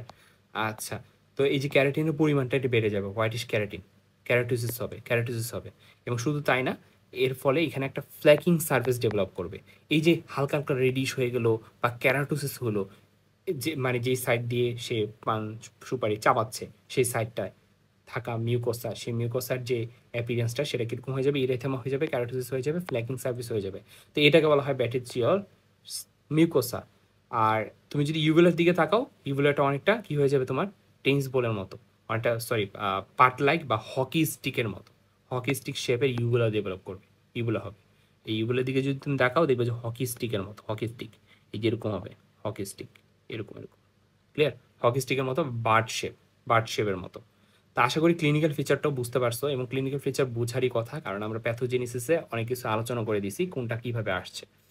তো এবার চলে আসি, সেটা হচ্ছে এই ক্লিনিক্যাল ফিচারগুলোকে আমরা একটু শর্টকাটলি মনে রাখতে পারি। সেটা হচ্ছে বার্নস ধারা, অর্থাৎ বার্নিং সেন্সেশন হবে, আলসার হবে, একটু আগেই বলছি ভেসিকলগুলোর থেকে আলটিমেটলি। আর ট্রিসমাস ডেভেলপ করে, রেস্ট্রিক্টেড মাউথ ওপেনিং। কেন ট্রিসমাস ডেভেলপ করে? আমরা অলরেডি এটাও বলছি যে এক্সেসিভ কোলাজেন প্রোডাকশনের মাধ্যমে আলটিমেটলি কী হবে? একটা থিক ফাইব্রাস ব্যান্ড তৈরি হয়, সেটা হচ্ছে একটা রিজিড ব্যান্ড, এবং এটার ইলাস্টিসিটি খুবই কম থাকে, যার ফলে ওই স্পেসিফিক বাক্কাল এরিয়াতে, বাক্কাল মিউকোসার তোমার যে ইলাস্টিসিটি সেটা কমে যায়, ফলে কিন্তু মাউথ ওপেনিংটা রেস্ট্রিক্টেড হয়ে যায়। আরটা হচ্ছে নন ইলাস্টিক মিউকোসা, অলরেডি একই সেম কথা, ইলাস্টিসিটি কমে যাবে, মিউকোসাটা নন ইলাস্টিক হয়ে যাবে। কেন নন ইলাস্টিক হয়ে যাবে? মাত্রই বলছি কোলাজেন প্রোডাকশনটা বেড়ে যাওয়ার কারণে। আরটা হচ্ছে শাঙ্কেন চিক্স হয়ে যাবে, চিকটা কিছুটা শাঙ্কেন হয়ে যাবে। ক্লিয়ার? আচ্ছা, তো এরপরে চলে আসি হিস্টোপ্যাথোলজি। তবে হিস্টোপ্যাথোলজির যে ফিচারগুলো কী কী সেটা আমরা এখন জানবো। এরপরে আমরা লাস্ট অফ অল জানবো হচ্ছে ম্যানেজমেন্ট। এরপরে আমরা মূলত আমাদের যে দুইটা টেক্সট বুক, সেটা হচ্ছে কাউসান, সেই কাউসান থেকে আমরা একটু পড়ার চেষ্টা করব। আর এটা হচ্ছে আমাদের ফাইনাল ইয়ারে ওএমএসের একটা টেক্সট বুক আছে, যেটাকে এস এম বালাজি রাইটার হিসেবে চিনি আমরা। তো এইখান থেকে আমরা একটু আলোচনা করব পুরো টপিকটা। তো শুরু করা যাক, সেটা হচ্ছে হিস্টোপ্যাথোলজি। তো হিস্টোপ্যাথোলজি আমরা জানবো মূলত কাউসান এবং এস এম বালাজি থেকে। তো কাউসানের জিনিস কথা বলছে প্রথমত histologically sub epithelial connective tissue. এখন সাব এপিথেলিয়াল কানেকটিভ টিস্যু কোনটা? অর্থাৎ সাব মানে হচ্ছে নিচে। কিসের নিচে? এপিথেলিয়াম, ওরাল এপিথেলিয়ামের নিচে। তাহলে ওরাল এপিথেলিয়ামের নিচে অর্থাৎ বেসমেন্ট মেমব্রেনের নিচে কি থাকে? পুরাটাই কানেকটিভ টিস্যু লেয়ার থাকে। সেই কানেকটিভ টিস্যু লেয়ারটা অনেক বেশি থিকেন্ড হয়ে যাবে এবং হাইলিন হয়ে যাবে, অ্যাভাস্কুলার হয়ে যাবে। এই যে ৩ টা ওয়ার্ড বলছে, ৩ টা ওয়ার্ড, একটা হচ্ছে থিকেন্ড, হাইলিন আর হচ্ছে অ্যাভাস্কুলার। আমরা যদি ওরাল মিউকাসের দিকে একটু ফিরে যাই, সেই ওরাল মিউকাসের দিকে যদি ফিরে যাই, এই পুরাটা হচ্ছে এপিথেলিয়াম। এই পুরাটা কি? পুরোটা হচ্ছে এপিথেলিয়াম। আর এপিথেলিয়ার ইমিডিয়েটলি নিচের রিজিয়নটাকে বলা হয় সাব এপিথেলিয়ার রিজিয়ন, অর্থাৎ কানেকটিভ টিস্যু রিজিয়ন। ক্লিয়ার? তো এই কানেকটিভ টিস্যু লেয়ারে কোলাজেন ফাইবারগুলো অনেক বেশি পরিমাণে প্রোডাকশন হওয়ার ফলে এই কোলাজেন ফাইবারগুলো কি হয়ে যাবে? অনেক বেশি কম্প্রেস করবে। কাকে কম্প্রেস? আন্ডারলাইং যে ব্লাড ভেসেলসগুলো সেগুলোর উপর কম্প্রেস করবে। কম্প্রেস করলে আমরা জানি যে একটা ব্লাড ভেসেলসের উপর যখন কম্প্রেস করে তখন আলটিমেটলি সেখানে ব্লাড বা ভাস্কুলারিটি কম্প্রোমাইজ হয়। ভাস্কুলারিটি কম্প্রোমাইজ হয়ে গেলে অর্থাৎ ব্লাড ফ্লো যদি কমে যায়, উপর থেকে এটাকে কিরকম দেখা যাবে? উপর থেকে অবশ্যই এটাকে পেল দেখা যাবে, হোয়াইটিশ দেখা যাবে। ক্লিয়ার? এটা একটা বিষয়। আর একই সাথে এখানে আরেকটা টার্ম ইউজ করছে, সেটা হচ্ছে হায়ালিন। তো হায়ালিন কথাটা কেন আসছে? হায়ালিন মূলত একটা গ্রিক ওয়ার্ড। হায়ালিন গ্রিক ওয়ার্ডটা আসছে মূলত হায়ালোস থেকে। হায়ালোস। তো ভাইয়া হায়ালোস মানে হচ্ছে গ্লাস টাইপের, গ্লাস। এনে আবার গ্লাস টাইপের কি আসলো? অর্থাৎ এখানে হায়ালিন ধারা মূলত ইন্ডিকেট করতেছে কোলাজেন ফাইবার, অর্থাৎ এই কানেকটিভ টিস্যুর মধ্যে থাকা কোলাজেন ফাইবারগুলা অনেক বেশি প্যাকড হয়, অনেক বেশি থিকেন্ড হয়ে যায়, মোটা হয়ে যায়। ক্লিয়ার? অনেক বেশি থিক, অনেক বেশি মোটা হয়ে যাবে। তো এই জিনিসটা বোঝানোর জন্য আমরা মূলত হায়ালিন কথাটা ইউজ করা হয়েছে। তার মানে থিকেন্ড হবে, হায়ালিন হবে এবং অ্যাভাস্কুলার হয়ে যাবে। ক্লিয়ার? কোন রিজনটা? সেটা হচ্ছে সাব এপিথেলিয়াল রিজন, অর্থাৎ এই কানেকটিভ টিস্যু রিজনটা। তাহলে হিস্টোপ্যাথোলজিক্যালি আমরা ফার্স্ট পয়েন্টটা বুঝে ফেললাম। তো এবার চলে আসি সেকেন্ড পয়েন্টে। সেটা হচ্ছে সেখানে infiltration by modest number of chronic inflammatory cells. আমরা একটু আগে বলছি ব্যাটেল নাট চিউইংয়ের ফলে, লং টাইম ব্যাটেল নাট চিউইংয়ের ফলে ওই স্পেসিফিক পাক্কাল মিউকোসার ওই এরিয়াতে কি হয়? একটা ক্রনিক মিউকোসাল ইরিটেশনের ফলে একটা ক্রনিক মিউকোসাল ইনফ্লামেশন হয়। আর ক্রনিক মিউকোসাল ইনফ্লামেশন থেকে আলটিমেটলি ইমিউন সেলগুলা রিক্রুটমেন্ট হয় এবং সাইটোকাইন রিলিজ হয়, tumour growth factor beta release হয়, যেটা কিনা প্রো কোলাজেন জিনকে অ্যাক্টিভেশনের মাধ্যমে কোলাজেন প্রোডাকশনটাকে বাড়ায়। ক্লিয়ার? একটু আগে আমরা এই প্যাথোজেনেসিসে এই কথাগুলো বলে আসছি। তো এটা একটা ক্রনিক ইনফ্লামেটরি সেল এখানে থাকবে অবশ্যই, যেহেতু ক্রনিক ইনফ্লামেশন হচ্ছে, ইমিউন সেলগুলো থাকবে। আরেকটা বিষয় বলছে যে এপিথেলিয়ামটা থিন হয়ে যায়। আমরা অলরেডি বলছি যে অ্যাট্রোপি হয় কিসের? Oral epithelium. ওপরের ওরাল এপিথেলিয়ামে অ্যাট্রোপি, অর্থাৎ ওরাল এপিথেলিয়ামটা থিন হয়ে আসে, পাতলা হয়ে আসে। শুধু পাতলাই না, এই ওরাল এপিথেলিয়ামের সেলগুলোর মধ্যে ডিসপ্লাসিয়া দেখা যায়। অ্যান্ড ডিসপ্লাস্টিক চেঞ্জ কি জিনিস সেটা তোমরা জেনারেল প্যাথোলজিতে খুব ভালো মতো পড়ে আসছো। ডিসপ্লাস্টিক চেঞ্জ বলতে আমরা বুঝাই ডিসঅর্ডার অফ গ্রোথ, অর্থাৎ গ্রোথের ডিসঅর্ডার। এটা মূলত কখন হয়? যখন দেখা গেছে সাপোজ ধরো ওই যেই সেলগুলাতে ডিসপ্লাস্টিক চেঞ্জ আসবে সেই সেলসগুলাতে নর্মাল নিউক্লিয়াসের শেপটা চেঞ্জ হয়ে যাবে। যেমন আগে আমরা নিউক্লিয়াস টু সাইটোপ্লাজম রেশিও কত জানো? নর্মালি 1:6 না, কিন্তু অ্যাবনর্মাল অর্থাৎ ডিসপ্লাস্টিক চেঞ্জের ক্ষেত্রে 1:1 হয়ে যাবে বা 1:2 হয়ে যাবে। ক্লিয়ার? এটার বিষয়। শুধু তাই না, দেখা গেছে যে সেলগুলোর মধ্যে থাকা নিউক্লিয়াসটা, সেই নিউক্লিয়াসটা সেন্ট্রালি প্লেস থাকলে একটা সময় দেখা গেছে এপিক্যাল মাইগ্রেশন করে তোমার ব্যাসালি প্লেসড হয়ে যাবে বা এপিক্যালি প্লেসড হয়ে যাবে, অর্থাৎ নিউক্লিয়াসের পজিশনে চেঞ্জ হয়ে আসবে। তো এই যে এই চেঞ্জগুলোকে আমরা বলি ডিসপ্লাস্টিক চেঞ্জ বা ডিসপ্লাসিয়া। এটাকে আরেকভাবে বলা যায়, সেটা হচ্ছে এপিথেলিয়াল অ্যাটিপিয়া। অ্যাটিপিয়া বলতে সহজ কথায় অ্যাবনর্মাল। সেলটা কি হয়ে যায়? অ্যাবনর্মাল হয়ে যায়। সেলটা কখন অ্যাবনর্মাল হবে? যখন তাদের গ্রোথটা ডিসঅর্ডার হয়ে যাবে, অর্থাৎ ডিসপ্লাস্টিক চেঞ্জ আসবে। ক্লিয়ার? তাহলে উপরে থাকা ওরাল এপিথেলিয়াম, এই যে উপরে থাকা ওরাল এপিথেলিয়ামটা মূলত দুইটা জিনিস হয়। একটা হচ্ছে অ্যাট্রোপি হয়, অর্থাৎ এই থিকনেসটা কমে যায়। থিকনেসটা কমে যাওয়ার ফলে নিচে থাকা ইনারভেটেড যে নার্ভ এন্ডিং সেটার উপর প্রেশার ক্রিয়েট হয়, ultimately burning sensation patient feel করে। আর এর পাশাপাশি আরেকটা কথা আমরা মাত্রই বললাম, সেটা হচ্ছে এই ওরাল এপিথেলিয়ামে সেলগুলো ডিসপ্লাস্টিক চেঞ্জের মধ্যে দিয়ে যায়, যেটা কিনা একটা ম্যালিগন্যান্ট ট্রান্সফরমেশনকে ইন্ডিকেট করে। ক্লিয়ার? আচ্ছা, তো এরপরে আমরা চলে আসি বাকিগুলা। সেটা হচ্ছে পরে যে জিনিসটা বলছে সেটা হচ্ছে আন্ডারলাইং যে মাসল ফাইবারগুলা সেগুলো কিন্তু অ্যাট্রোপি হয়। ক্লিয়ার? আর আন্ডারলাইং মাসল ফাইবার তো আমরা বলছি যে মাস্টিকেটরি যে মাসল ফাইবারগুলো সেগুলো প্রোগ্রেসিভলি অ্যাট্রোফির দিকে আগাবে এবং সেখানে কিন্তু ডেন্স ফাইবারস টিস্যু দ্বারা রিপ্লেসমেন্ট হবে। ক্লিয়ার? আর আমরা যদি এসএম বায়োলজি থেকে পয়েন্টগুলো একটু হাইলাইট করি, সেটা হচ্ছে অ্যাট্রোপিক ওরাল এপিথেলিয়াম। আমরা অলরেডি বলছি যে উপরে থাকা ওরাল এপিথেলিয়ামে অ্যাট্রোপি হয়। এবং যে রেটিপিকের কথা আমরা অলরেডি জানি, রেটিপিকটা কিরকম ঢেউ খেলানো না, ওই রেটিপিকটা লস হয়ে যাবে, অর্থাৎ বেসমেন্ট মেমব্রেনটা এরকম ফ্ল্যাট হয়ে যাবে। ক্লিয়ার? প্রায় ফ্ল্যাট হয়ে যাবে। আর এটা হচ্ছে এপিথেলিয়াল অ্যাটিপিয়া, অলরেডি বলছি এটা মূলত ডিসপ্লাসিয়াটাকে ইন্ডিকেট করে, ডিসপ্লাসিয়াটাকে ইন্ডিকেট করে। এবং আরেকটা হচ্ছে হায়ালিনাইজেশন। তো হায়ালিনাইজেশনটা মূলত হায়ালিন হওয়াটাকে বোঝায়। কোলাজেন ফাইবারটা যখন অনেক বেশি ডেন্সলি প্যাকড হয়ে যাবে, অনেক বেশি থিকেন্ড হয়ে যাবে, তখন সেই ইয়াটাকে বলা হয় হায়ালাইজেশন বা হায়ালিন। ক্লিয়ার? তো এবার চলে আসি ম্যানেজমেন্ট। তো ম্যানেজমেন্টের ক্ষেত্রে ফার্স্ট অফ অল যে জিনিসটা করতে হবে সেটা হচ্ছে পেশেন্টকে মোটিভেশন দিতে হবে।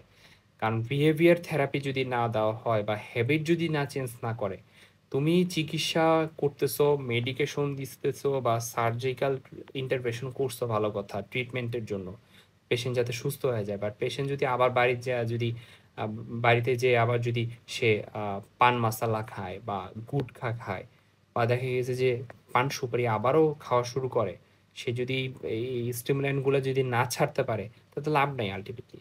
তো ফার্স্ট অফ অল যে কাজটা করতে হবে, পেশেন্টকে বুঝাইতে হবে যে ওরাল সাবমিউকাস ফাইব্রোসিসটা একটা পটেনশিয়ালি প্রি ম্যালিগনেন্ট কন্ডিশন, এটা থেকে পরবর্তী ম্যালিগনেন্ট বা ক্যান্সারের মতো জটিলতা তৈরি হইতে পারে।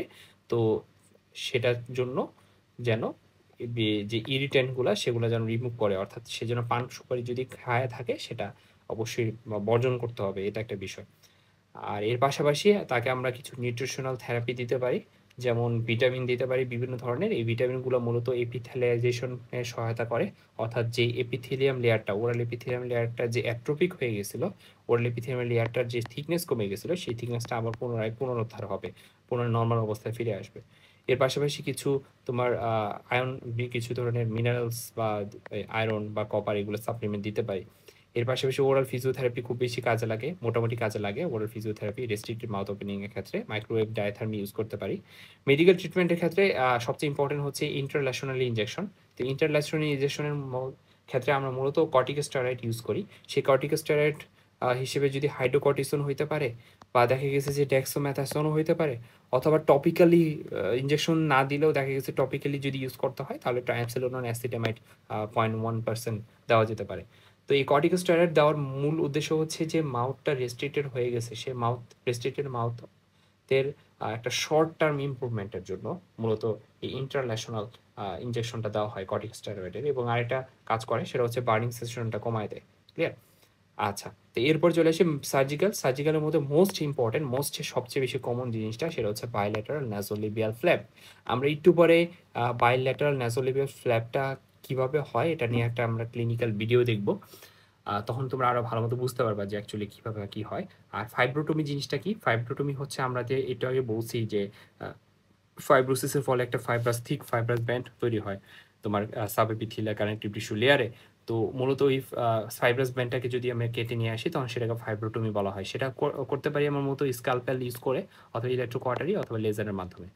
আর কম্বাইন থেরাপি হিসেবে আমরা যে কাজটা করতে পারি সেটা হচ্ছে স্টেরয়েড সাপ্লিমেন্ট, আয়রন সাপ্লিমেন্ট বা নিউট্রিশন সাপ্লিমেন্টের পাশাপাশি আমরা সার্জিক্যালি ইন্টারভেনশন হিসেবে বায়োল্যাটারাল ন্যাসোলিবিয়াল ফ্ল্যাপ টেকনিকটা পারফর্ম করতে পারি। এটা একটা বিষয়। আর তাহলে আমরা ম্যানেজমেন্ট সম্পর্কে মোটামুটি একটু হলেও বুঝছি। তো এবার আমরা ফাইনালি চলে যাই আমাদের টেক্সট বুকে। টেক্সট বুক হিসেবে আমরা শুরুতে এই জিনিসটা নিয়ে একটা হাইলাইট করব, সেটা হচ্ছে এস এম বালাজিটা। এরপর আমরা কাউসানটা দেখব। তো এস এম বালাজিতে আপনি কি কি বলছে সেটা আমরা একটু দেখি হাইলাইট। সেটা হচ্ছে ওরাল সাবমিউকাস ফাইব্রোসিস। অনেক কিছু আমরা অলরেডি পড়ায় ফেলছি। সেটা হচ্ছে ওরাল সাবমিউকাস ফাইব্রোসিসকে একটা ক্রনিক ইনসিডিয়াস ডিজিজ বলা হয়। এটা যে ওরাল ক্যাভিটির যে কোনো পার্টকে এটাকে ইনভলভ করতে পারে, মূলত অরোফেরিংসও এটা অনেক সময় বিস্তার লাভ করে। আর পিনবর্গের যে ডেফিনেশনটা সেটা আশা করি এখন তোমাদের ক্লিয়ার হয়ে যাওয়ার কথা। কারণ ওরাল ক্যাভিটির যে কোনো পার্টে এটা হইতে পারে এবং ফ্যারিংসও হইতে পারে, এবং এটা ভেসিকল ফর্মেশন হয়, ভেসিকল থেকে একটা সময় আলসার ডেভেলপ করতে পারে। এবং জাস্টা এপিথেলিয়াল যে ইনফ্ল্যামেটরি রিয়াকশন, আমরা জানি যে ক্রনিক ইনফ্লামেশন হয় এখানে, তো ক্রনিক ইনফ্ল্যামেটরি একটা চেঞ্জ আসবে। আর এর পাশাপাশি ফাইব্রোইলাস্টিক চেঞ্জটা আসে ল্যামিনা প্রোপ্রিয়াতে, সেটা অলরেডি বলা হয়েছে। এবং এপিথেলিয়ার ওরাল এপিথেলিয়ামে অ্যাট্রোফি হয়, একটু আগেই বলা হয়েছে এই কথাটা। এবং এই যে ফাইব্রোইলাস্টিক চেঞ্জের মাধ্যমে তোমার ওরাল মিউকোসার যে স্টিফনেসটা ডেভেলপ করে, অর্থাৎ ইলাস্টিসিটি কমে যায় আর কি। এর ফলে কি হবে, ট্রিসমাস ডেভেলপ করে, পেশেন্ট ভালো মতো খেতে পারবে না। তো আশা করি এবার তোমাদের ডেফিনেশনটা একটু সহজ লাগার কথা। তো এই পিকচারে তুমি ভালো মতো বুঝতেই পারতেছো এখানে কি বলছে, যে মাউথ ওপেনিংটা অনেক বেশি রেস্ট্রিক্টেড হয়ে গেছে। তো কত মিলিমিটার এটা আমরা মাপতে পারবো খুব ভালো মতো। তো এখান থেকে আমরা একটু ক্লাসিফিকেশন একটু পর দেখবা যে মাউথ ওপেনিং এর কতটুকু মাউথ ওপেনিং করতে পারতেছে, সেটার উপর ভিত্তি করে একটা ক্লিনিক্যাল ক্লাসিফিকেশন আমরা করে থাকি ওরাল সাবমিউকাস ফাইব্রোসিসের। তো এবার চলে আসি, সেটা হচ্ছে এই জায়গায়, সেটা হচ্ছে ইটিওলজি। মূলত এটা এপিডেমিওলজির কথা চিন্তা করলে ইন্ডিয়াতে সবচেয়ে কমনলি হয়, আমরা ওই যদি শুরুর দিকে লেকচার শুরুর দিকে কথাটা বলে আসছি।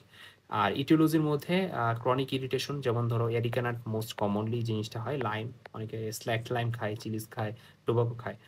তো এর পাশাপাশি যে অ্যারিকোলিন, এরিকা নাটের মধ্যে বা অ্যারিকাইডিন, এগুলো তো এরিকা নাটের মধ্যে পাওয়াই যায়। এরা মূলত যে কাজটা করে ফাইব্রোব্লাস্টিক স্টিমুলেটেড করে, আলটিমেটলি কোলাজেন প্রোডাকশনটা কিন্তু বেড়ে যায়। আর ট্যানিন যেটা, সে ট্যানিন বেটেল নাটের মধ্যে ছিল, আমরা অলরেডি বলছি। এবং ক্যাটসিন, সেটা ক্যাটসিনটাও কিন্তু তোমার কোলাজেন ফাইবারটাকে যে ব্রেকডাউন হইতে সহায়তা, মানে ব্রেকডাউন যাতে না হয় সেটা ডিক্রিজ করে। আমরা একটু আগেই এই জিনিসটা প্যাথোজেনেসে আলোচনা করে আসছিলাম, যে কোলাজেনকে ভাঙে বা ডিগ্রেড করে বা ব্রেকডাউন করে কি কোলাজিনেস। তো কোলাজিনেস যেন কোলাজেনকে ব্রেকডাউন না করতে পারে, সেজন্য কোলাজেন থেকে একটা রেজিস্ট্যান্ট তৈরি করে দেয় কোলাজিনেসের এগেনস্টে। কোলাজিনেসের এগেনস্টে যদি রেজিস্ট্যান্ট তৈরি হয়ে যায়, তাহলে আলটিমেটলি তো কোলাজেনটা কি হবে না, ডিগ্রেড হবে না, তাই না? আর বিপরীতে কিন্তু কোলাজেন প্রোডাকশন বাড়তেই আছে, ফলে আলটিমেটলি কিন্তু কোলাজেন প্রোডাকশন কিন্তু কোলাজেনের পরিমাণ বাড়তে থাকবে আলটিমেটলি। আচ্ছা, গেল। তো এরপর চলে আসি ক্লিনিক্যাল ফিচার এবং স্টেজিং। প্রোড্রোমাল ফিচার হিসেবে বার্নিং সেশন হয়, আমরা অলরেডি বলছি, এই কথাটা আলোচনা করা হয়ে গেছে। অনেক সময় ব্লিস্টার বা ছোটো ছোটো তোমার যে বেসিকল ফর্মেশন হয়, আর এগুলো থেকে আলটিমেটলি তোমার আলসারেশন ডেভেলপ করতে পারে। আর তোমার ইনফ্লামেশনের একটা ক্রনিক ইনফ্লামেশনের একটা বিষয় থাকে এখানে, অলরেডি বলছি। আর যেহেতু একটা প্যাথোলজিক্যাল কন্ডিশন, অবশ্যই এক্সেসিভ স্যালিভেশন হইতেই পারে। এবং টেস্ট সেন্সেশন বা গাস্ট্রিটারি সেন্সেশনটাকে ইফেক্ট করতে পারে বা ডিফেক্টিভ হয়ে যেতে পারে। এবং দেখা গেছে কোনো কোনো সময় দেখা গেছে এক্সেসিভ স্যালিভেশনের অপোজিট ঘটনাও করতে পারে, যেমন ড্রাইনেস অফ দ্য মাউথ হইতে পারে। আবার ব্লিস্টার ফর্মেশনের পাশাপাশি দেখা গেছে স্মল ভেসিকল ফর্মেশন হয়, ক্লিয়ার। আবার ভাস্কুলার ফোকাল ভাস্কুলার ডাইলিটেশন দেখা যায় অনেক সময়। এই ফোকাল ভাস্কুলার ডাইলিটেশন হলে এটা কিন্তু একটা সময় প্যাটিকিয়া ডেভেলপ করবে। আর ট্রিসমাস জিনিসটা কি আমরা অলরেডি জানি, এই inability to open the mouth. আর হচ্ছে পালপেবল একটা ব্যান্ড পাবা তুমি শুরুর দিকে, এটা ওয়েট লেদারি অ্যাপিয়ারেন্স দেখা যায়, পরবর্তীতে এটা দেখা গেছে যে একটা পালপেবল ব্যান্ড লাইক একটা ফিল পাওয়া যায়। তো সাইড হিসেবে আমরা সবচেয়ে কমনলি জিনিসটা পাওয়া যায়, সেটা হচ্ছে বাকাল মিউকোসা। এর পাশাপাশি তোমার ফৌসিয়াল পিলার্স বা ইউভুলা এবং হার্ড প্যালেট এবং সফট প্যালেটও হতে পারে। সব মোস্ট কমনলি হচ্ছে সফট প্যালেটই হয়, হার্ড প্যালেটের থেকেও বেশি হয় হচ্ছে সফট প্যালেটে। আর লিপে হইতে পারে, টাঙে হইতে পারে। আমরা এই সাইডগুলো সম্পর্কে আগে থেকেই তো হলেও জানি। এরপর চলে আসি ক্লিনিক্যাল ক্লাসিফিকেশনে। ক্লিনিক্যাল ক্লাসিফিকেশনটা মূলত করা হয় মূলত মাউথ ওপেনিংয়ের উপর ভিত্তি করে। তো মাউথ ওপেনিং যদি তোমার ইন্টার ইনসিসাল মাউথ ওপেনিং, ইন্টার ইনসিসাল মানে কি, আপার ইনসিসর এজ থেকে লোয়ার ইনসিসর এজ পর্যন্ত মাপবো আর কি। তো এটার ওপেনিং যদি মোর দ্যান 35-এর বেশি হয়, তাহলে আমরা সেটাকে M1 বলতে পারি। আর যদি তোমার 25 থেকে 35 মিলিমিটার মধ্যে হয়, তাহলে সেটাকে M2 বলতে পারবো। খুবই সহজ একটা ক্লিনিক্যাল ক্লাসিফিকেশন। আর যদি সেটা মাউথ ওপেনিং যদি 15 থেকে 25-এর মধ্যে হয়, তাহলে M3, আর 15 নিচে হলে তাহলে সেটা M4। আর আমরা যদি উপরে এটা রেখা দিয়ে দিই, এটা তো 15 থেকে 25, এবং এরপর আমরা কি বলছিলাম, 25 থেকে বলা হয়েছিল এখানে 35। 25 থেকে কত, 35। 25 থেকে 35, আর 35-এর বেশি 15-র নিচে। তো 15-র নিচে হলে কি হবে, যদি 15-র নিচে হয় তাহলে M4, এদিকে কি আছে M4। আর 15 থেকে 25 হলে M3। আর 25 থেকে 35 হলে M2, আর এটার বেশি হলে M1। ঠিক আছে? তো এই বিষয়টা অন্তত এখন বুঝতে পারছো। তো এবার চলে আসি পিনবর্গের clinical staging of oral submucous fibrosis. Pindborg clinically oral submucous ফাইব্রোসিসকে স্টেজিং করছে। তো স্টেজ 1-এ জিনিসটা হয় সেটা হচ্ছে স্টোমাটাইটিস ডেভেলপ করতে পারে বা ভেসিকুলেশনের মধ্যে সীমাবদ্ধ থাকে। আর স্টেজ 2-তে যদি আমরা চিন্তা করি, তাহলে ফাইব্রোসিস হয়ে গেলে মূলত স্টেজ 2 বলতে পারবো। আর ফার্দার যদি সিকুয়েলি বা কমপ্লিকেশন, ট্রিসমাস বা দেখা গেছে বার্নিং সেন্সেশন তো আর্লি স্টেজে হয়, but trismus, inability to open the mouth, এগুলো যদি ডেভেলপ করে, আলটিমেটলি তোমার স্টেজ 3 বলতে পারি। আর হিস্টোলজিক্যাল ফিচার একটু আগে আলোচনা করা হয়েছে, নতুন কিছু পড়ার কিছু নাই। আর ম্যানেজমেন্টের ক্ষেত্রে কনজারভেটিভ ম্যানেজমেন্ট দেওয়া হয়। কনজারভেটিভ ম্যানেজমেন্ট হিসেবে একটু আগে আমরা এই কথাগুলো বলে আসছি। পেশেন্টকে সবার আগে মোটিভেশন দিতে হবে, সেই জন্য এরিকা নাট না খায়, ব্যাটেল নাট না খায়, এগুলো যেন বর্জন করে। পাশাপাশি নিউট্রিশনাল সাপ্লিমেন্ট দেওয়া যেতে পারে। আর মেডিকেল ট্রিটমেন্টের হিসেবে সবচেয়ে ইফেক্টিভ হচ্ছে ইন্ট্রালেশনাল ইনজেকশন, অর্থাৎ কর্টিকোস্টেরয়েড দিই আমরা এই ক্ষেত্রে। সেটা হইতে পারে তোমার হাইড্রোকর্টিসন অথবা ডেক্সামেথাসন। অনেক সময় দেখা গেছে টপিক্যালি ট্রাইমসিনোন অ্যাসিটামাইড দেওয়া যেতে পারে। আর সার্জিক্যাল ট্রিটমেন্টের মধ্যে মোস্ট কমন জিনিসটা সেটা হচ্ছে ফাইব্রোটমি, আর এটা হচ্ছে বাইল্যাটারাল ন্যাজোলেবিয়াল ফ্ল্যাপ। তো ফাইব্রোটমি অলরেডি একটু আগে আমরা এই কথাটা বলে আসছি, একটা এক্সিশন করে ফেলবো কি ফাইব্রাস ব্যান্ডটাকে, কি ধারা, স্কালপেল অথবা লেজার বা একটা কোয়াটারি ধারা। ক্লিয়ার? তো এবার আমরা দেখি সেটা হচ্ছে বায়োল্যাটারাল ন্যাজোলেবিয়াল ফ্ল্যাপ কি জিনিস এবং কিভাবে করা হয়, আমরা একটা ভিডিও টিউটোরিয়াল দেখলে বুঝতে পারবো। of oral submucous fibrosis, bronchoscopic intubation done for him because he cannot open the mouth because of the fibrous band in the mouth. So by surgery, by making a cut and removing the fibrous band, the thick fibrous band need to be excised. So removed, and the mouth opening, you can see me, I open the mouth, put the prop. Now once I open the mouth, there will be a severe big raw area will be there. That area need to be covered. So need to be, otherwise again it will shrink and the mouth opening will become worst. So you can see me taking the skin from the cheek. This is called nasolabial flap, and turning it around, taking into the mouth and suturing and covering the raw area which created by removing the fibrous band, the thick fibrous band. This is a pre-malignant lesion. Actually here he has been constantly using Panparak and all the carcinogenic things like maybe betel nut chewing, and he was smoking also. So it is bilateral. One side is a very thick fibrous band, big one, and on the left side it is quite small, the width is small.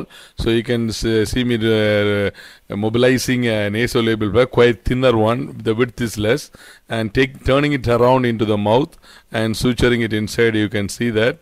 And once the raw area is covered with the skin will automatically merge with the mucosa.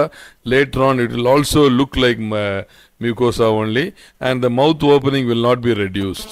So that is the advantage. This is a very versatile local flap which is available very close to the affected area, and the skin incision, the scar on the face will be slowly become invisible, because that is the nasolabial fold which will hide the scar. You can see the post-operative result and how nicely the skin has merged with the mucosa.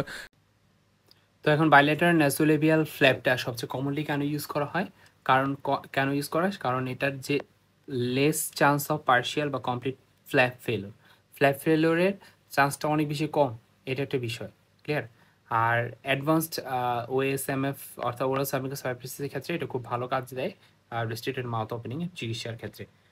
তো management আমরা একটু আগে বলে ফেলছি, এইসব management এখন আবার আলোচনা করার কোনো প্রয়োজনীয়তা নেই। আমরা এই পিকচারগুলোর দিকে একটু তাকাই। আমরা একটু আগে যে টিউটোরিয়াল ভিডিওটা দেখছি, এক্স্যাক্টলি এই বিষয়গুলো আমরা এখানে মোট আগে দেখছিলাম। তো আশা করি বিষয়গুলো বুঝতে পারছো যে কীভাবে কী করে। তো এবার আমরা চলে আসি কাউসানে। তো কাউসান বুকে যে জিনিসটা বলছে, আমরা অলরেডি অনেক কিছু পড়ে ফেলছি কাউসানের।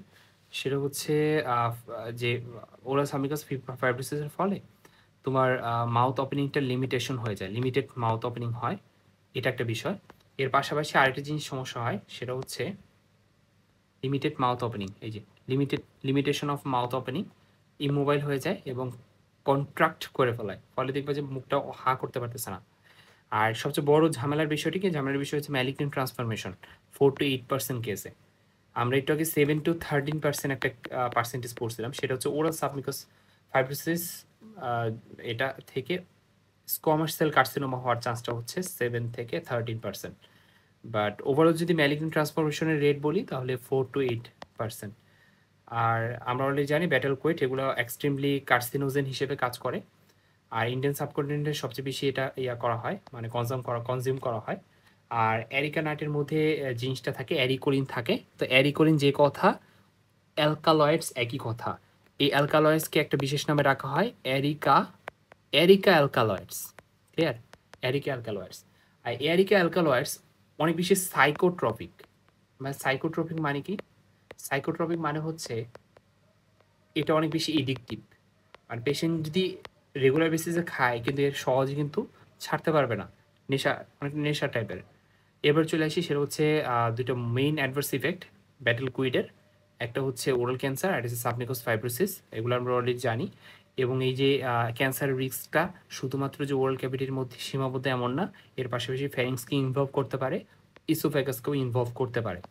তো ক্লিনিক্যাল ফিচারের মধ্যে লাইনগুলো প্রত্যেকটা বলা হয়ে গেছে অলরেডি। যেহেতু পান খায় তার মধ্যে দেখবা যে ওদের দাঁতগুলো অনেক বেশি ডার্ক স্টেইন বা ডার্ক ব্রাউন স্টেইনড হয়ে যাবে। আর আরেকটা হচ্ছে যেই সাইড দিয়ে খাবে ওই সাইডের বাকাল মিউকোসাটা তোমার দেখা গেছে ইরাইথ্রেমা হবে বা ক্যারাটোসিস হয়ে যাবে বা ফ্ল্যাকিং সার্ভিস হবে, যেটাকে আমরা ব্যাটেল চিওয়ার্স মিউকোসা বলি। একটু আগে আমি এটা নিয়ে আলোচনা করছি। আবার মাঝে মাঝে দেখা যাচ্ছে ইরাতো প্লাকিয়া দেখবা, লিকো প্লাকিয়া দেখবা। এখন প্রশ্ন হচ্ছে ইরাতো প্লাকিয়া কী জিনিস, লিকো প্লাকিয়া কী জিনিস? এটা আমরা ওরাল প্যাথর অন্যান্য টপিক যে আলোচনাগুলো করব তখন এই দুইটা টার্ম খুব বিস্তারিত আলোচনা করব। আপাতত জেনে রাখো যে এর পাশাপাশি অর্থাৎ ওরাল সাবমিউকাস ফাইব্রোসিসের পাশাপাশি ওই জায়গায় ইরাথোর প্লাকিয়া এবং লিকো প্লাকিয়ার মতো কমপ্লিকেশন হতে পারে। আরেকটা বিষয় হচ্ছে সেটা হচ্ছে যদি লং টার্ম ধরে কেউ যদি পান সুপারি খায় তো দেখা গেছে তার পিরিয়ডন্টাইটিসের সম্ভাবনা অনেক বেশি বেড়ে যায় এবং তোমার গাম রেসেশন হয়ে যায়। কি হয়? গাম জিঞ্জাভাল রেসেশন হয়, অর্থাৎ গামটা অনেকটা নিচে নেমে আসে। ক্লিয়ার? ধরো একটা টুথ, এই যে একটা টুথ, সেই টুথের এই পুরোটা জুড়ে গাম। তো গামটা যখন নিচে নেমে আসবে তখন টুথটা কিরকম হবে? এই ধরো টুথের ক্রাউন, এটা হচ্ছে টুথের রুট। এবার জিঞ্জাভা আসে এই জায়গায় এসে পড়ছে। চিন্তা করো জিঞ্জাভা থাকার কথা কই ছিল? জিঞ্জাভা থাকার কথা হচ্ছে এই জায়গায়, কিন্তু জিঞ্জাভাটা এখন কি নিচে নেমে আসছে। তো এটা বলা হয় গাম রেসেশন। গাম রেসেশন নিয়েও আমরা ডেডিকেটেডভাবে ক্লাস নিব। এরপরে আমি চলে আসি, সেটা হচ্ছে আর কি কি ফিচার। যেমন আর্লি স্টেজে তোমার বার্নিং সেন্সেশন হয়, আমরা অলরেডি জানি। স্ক্যাটার্ড স্মল ভেসিকলগুলো থাকে। পরবর্তীতে এটা ফাইব্রোসিস বেশি বেশি হওয়ার কারণে ভাস্কুলারিটি লস হয়। কীভাবে ভাস্কুলারিটি লস হয়? কারণ ফাইব্রোসিস বেশি হলে কোলাজেন বেশি হবে, আর কোলাজেন বান্ডেল ধারা কম্প্রেশনের ফলে তোমার ভাস্কুলারিটি কমে যাবে। এর ফলে বাইরে থেকে কিন্তু ওই জায়গাটা হোয়াইটিশ দেখা যাবে, যেহেতু ব্লাড ফ্লো কমে গেছে কম্প্রেশনের ফলে। বলে আসছি এগুলো আমরা। আর এই জায়গাটা পরে কি হবে? মার্বেল পাথরের মতো, মার্বেল লাইক একটা হোয়াইট মার্বেল লাইক একটা অ্যাপিয়ারেন্স দেখা যাবে। আর রেস্ট্রিক্টিভ মাউথ ওপেনিং এটা তো হয়, আমরা অলরেডি জানি। আর এরপরে আমরা একটা জিনিসটা করবো। আর আরেকটা কথা হচ্ছে যে এটা কিন্তু অনেক সময় দেখা গেছে যে থিক ফাইব্রাস ব্যান্ড এর ফলে তুমি যখন পাল্প করবা বা ইনডেন্টেশন করবা তখন ফিঙ্গার দিয়ে কিন্তু ইনডেন্টেড হবে না। কি হবে না? ফিঙ্গার দ্বারা ইনডেন্টেড হবে না। কেন ইনডেন্টেড হবে না? কারণ হার্ড, ওই জায়গাটা হার্ড হয়ে গেছে। ক্লিয়ার? আর একদম অ্যাডভান্স স্টেজে মাসল অফ মাস্টিকেশন যেগুলো, সেগুলো কিন্তু অ্যাট্রোপি হয়ে যায়, অর্থাৎ সেগুলো কিন্তু ইনভলভ হয়। ক্লিয়ার? আচ্ছা। আর উপরে থাকা যে ওরাল এপিথেলিয়াম, সেই ওরাল এপিথেলিয়াম অনেকটা স্মুথ হয়ে যায়, থিন বা চিকন হয়ে যায়, যেটাকে আমরা অ্যাট্রোপিক বলতে পারি। অ্যাট্রোপিক এটা হিস্টোপ্যাথোলজিতে আলোচনা করে আসছি যে উপরে থাকা ওরাল এপিথেলিয়ামের থিকনেসটা কমে যায়, যেটাকে অ্যাট্রোপিক বলা হয়। তো এগুলো আলোচনা করা হয়ে গেছে। এরপর চলে আসি ইরাথোর পাকে লিকোপ্লাকেও ডেভেলপ করতে পারে ওরাল সাবমিউকাস ফাইব্রোসিসের পাশাপাশি। মোস্ট ইম্পর্টেন্টলি ওরাল মিউকোসার যে উপরে ওরাল এপিথেলিয়াম রয়েছে, সেই এপিথেলিয়ামে তোমার অ্যাট্রোপির পাশাপাশি অ্যাটিপিয়া অর্থাৎ ডিসপ্লাস্টিক চেঞ্জ হয়, যার কারণে বায়োপসি নেওয়াটা খুব বেশি জরুরি। কেন? কারণ এই ডিসপ্লাসিয়াটা হয়ে গেলে এখান থেকে very high risk of developing carcinoma. এখান থেকে কার্সিনোমা হওয়ার চান্সটা সবচেয়ে বেশি তখন। এরপর প্যাথোলজিতে আসি। প্যাথোলজিটা মূলত আমরা অলরেডি জানি যে এটা কেন হয়। এটা অনেকটা তোমার এরিকানাট বা হ্যাবিচুয়াল একটা সমস্যা, বাট দেখা গেছে অনেক সময় জেনেটিক্যালি প্রেডিসপোজও হতে পারে। তো জেনেটিক্যাল প্রেডিসপোজ যদি হয় তাহলে এটা আলটিমেটলি চিলড্রেনদের ক্ষেত্রে অর্থাৎ একদম আর্লি এজে এটা ডেভেলপ করবে। আর অলরেডি আমরা এখানে এই পিকচারগুলোর দিকে একটু তাকালে দেখবা যে পেল ফাইব্রাস ব্যান্ড, এর ফলে কিন্তু তোমার রেস্ট্রিক্টেড মাউথ ওপেনিং হয়। অনেক সময় দেখা গেছে এখান থেকে ম্যালিগনেন্ট ট্রান্সফরমেশন একটা হাই রিস্ক থাকে। আর যদি এটা জেনেটিক প্রেডিসপোজিশন হয় তাহলে এটা চাইল্ডহুডে বেশি হয়। আর অলরেডি আমরা জানি অ্যালকালয়েড থাকে অ্যারিকানাইটের মধ্যে, যেগুলো কিনা ফাইব্রোব্লাস্টকে স্টিমুলেটেড করে, ফলে আলটিমেটলি কোলাজেন সিনথেসিসটা বাড়ে। আর একই সাথে আমরা এটাও জানি যে ক্রস লিঙ্কিং করায় এই অ্যারিকোলিন। এই ক্রস লিঙ্কিংয়ের ফলে তোমার কোলাজেন ফাইবারগুলো অনেক বেশি স্টেবল হয়, আলটিমেটলি কোলাজিনাস ধারা ডিগ্রেডেশনের হাত থেকে রক্ষা পায়, অর্থাৎ কোলাজেনের ডিগ্রেডেশন বা কোলাজেনের বিগ্রহণটাকে কমাই দেয়। ক্লিয়ার? এরপর চলে আসি, সেটা হচ্ছে কার্সিনোমা কখন আমরা বুঝবো, কারণ এখানে ডিসপ্লাস্টিক লেশন তৈরি হয়, আলটিমেটলি এখান থেকে কিন্তু একটা সময় কার্সিনোমা ম্যালিগন্যান্ট ট্রান্সফরমেশন হবে। তো হিস্টোলজিক্যাল যে পয়েন্টগুলো, সেগুলো প্রত্যেকটি জিনিস আলোচনা করা হয়ে গেছে। আর ম্যানেজমেন্টের কথা বললে, ম্যানেজমেন্টটা হচ্ছে মোটা দাগে যদি ব্রড স্পেকট্রামে আমরা চিন্তা করি, তাহলে এটা মোটামুটি ইনএফেক্টিভ, খুব বেশি ইফেক্টিভ না। তো মোস্টলি জিনিসটা করতে হবে সেটা হচ্ছে পজিটিভ যে হ্যাবিটগুলো, সেগুলো চেঞ্জ করতে হবে। অর্থাৎ পান সুপারি খাওয়ার অভ্যাস থাকলে সেটাকে অবশ্যই পরিত্যাগ করতে হবে। এর পাশাপাশি কিছু রিলিফের জন্য আমরা যে কাজটা করতে পারি, তোমার short term relief of Christmas, অর্থাৎ এই যে স্বল্প সময়ের জন্য এই যে রেস্ট্রিক্টেড মাউথ ওপেনিংটার চিকিৎসা করার ক্ষেত্রে বা বার্ডিং মাউথ সেন্সেশনের চিকিৎসা করার ক্ষেত্রে আমরা ইন্টারন্যাশনাল কর্টিকোস্টেরয়েড ইনজেকশন দিই। আর এর পাশাপাশি আমরা আরেকটা কাজ করতে পারি, সেটা হচ্ছে ওয়াইড সার্জিক্যাল এক্সিশন করতে পারি, যেটাকে বলা হয় ফাইব্রোটমি। একটু আগে আমরা এগুলো নিয়ে আলোচনা করছি। সেই ফাইব্রোটমি করা যেতে পারে স্কালপেল ধারা অথবা ইলেকট্রোকটারি ধারা অথবা লেজার ধারা। আর মোস্ট ইম্পর্টেন্ট মেজার সেটা হচ্ছে স্লো দ্য প্রোগ্রেশন এবং reduce the risk of malignant progression. Malignant প্রোগ্রেশনটাকে আমরা যে রিস্কটা সেটা কমাই দিতে পারি। একটা মাত্রই পন্থা, সেটা হচ্ছে পান সুপারি খাওয়া ছাড়তে হবে এবং রেগুলার ফলো আপের মধ্যে থাকতে হবে, কারণ যেহেতু ম্যালিগনেন্ট ট্রান্সফরমেশন রেটটা অনেক বেশি। আমরা বায়োপসি নিতে পারি। আর ম্যালিগনেন্ট ট্রান্সফরমেশন রিস্কটা রিপোর্টেড আমরা একটু আগে বলছি 4 to 8, 5 to 8ও হয়, একই কথা দিন শেষে। আর এই কার্সিনোমাটা যে সবসময় যে তোমার ওল ক্যাভিটির মধ্যে অ্যাপিয়ার করবে এমন না, এর পাশাপাশি পোস্টেরিয়র টাং ভ্যারিংস এগুলোতেও তোমার করতে পারে, ছড়াইতে পারে। তো আশা করি এর মাধ্যমে আমরা ওরাল সাবমিউকাস ফাইব্রোসিসের প্রত্যেকটা ইন ডিটেলস আসলে আলোচনা করছি। আমরা ওরাল সাবমিউকাস ফাইব্রোসিস অ্যাকচুয়ালি কী জিনিস এবং সেটা কিভাবে ডেভেলপ করে, প্যাথোজেনেসিস নিয়ে আলোচনা করছি। পরবর্তীতে আমরা এটার যে ক্লিনিক্যাল ফিচার, অর্থাৎ কী কী ক্লিনিক্যাল ফিচারগুলো আসলে ডেভেলপ করে, প্যাথোজেনিসিস আলোচনা করার পরে আমরা যখন ক্লিনিক্যাল ফিচারটা আলোচনা করছি, তখন অনেক বেশি সহজ হয়ে গেছে আমাদের জন্য। এবং সবশেষে আমরা যে কাজটা করছি সেটা হচ্ছে হিস্টোপ্যাথোলজি এবং ম্যানেজমেন্টটা, ট্রিটমেন্ট ম্যানেজমেন্টটা আমরা এটা নিয়ে আলোচনা করছি। তো ফাইনালি আমাদের তাহলে ওরাল সাবমিউকাস ফাইব্রোসিসটা শেষ। তবে তোমরা যদি বুঝে থাকো তাহলে এবার একটু এই ক্লিনিক্যাল প্রশ্নটার একটু উত্তর দিবা। আমি আশা করি এখন তোমরা এই জিনিসটা ফিল করতে পারবা যে এখানে কি কি বলছে। দেখো একটা পেশেন্ট, সেই পেশেন্টের কি হয়েছে, তোমার বার্নিং সেন্সেশন ডেভেলপ করছে এবং পেশেন্টের একটা হিস্ট্রি নিয়ে আমরা দেখতে পারছি যে সে পান খাওয়ার একটা অভ্যাস আছে, তাও আবার 10 বছর যাবত। এবং এক্সামিনেশন করে আমরা দেখলাম যে ট্রিসমাস আছে, অর্থাৎ সে মাউথ ওপেনিংটা খুব ভালো মতো করতে পারে না। এবং রেড অ্যান্ড হোয়াইট লেশন আছে, অর্থাৎ এখানে ইরেথ্রোপ্লাকি এবং লিকোপ্লাকিও আছে, এবং সে সাথে ওই জায়গাটা কি হয়ে গেছে, অনেকটা পেল হয়ে গেছে। কেন? কারণ ফাইব্রাস ব্যান্ড ফর্মেশন হয়েছে রেট্রোমোলার রিজিয়নে। ক্লিয়ার? তো এখন তুমি চিন্তা করো যে এটা ডায়াগনোসিস কি হবে। তোমরা গেস করতেই পারতেছো অ্যাকচুয়ালি এটা ডায়াগনোসিসটা কি হবে। তো এর মাধ্যমে আমরা ওরাল সাবমিউকাস ফাইব্রোসিস যে লেকচারটা আমরা ফুললি শেষ করে দিলাম। তো সকলকে ধন্যবাদ। আসসালামু আলাইকুম।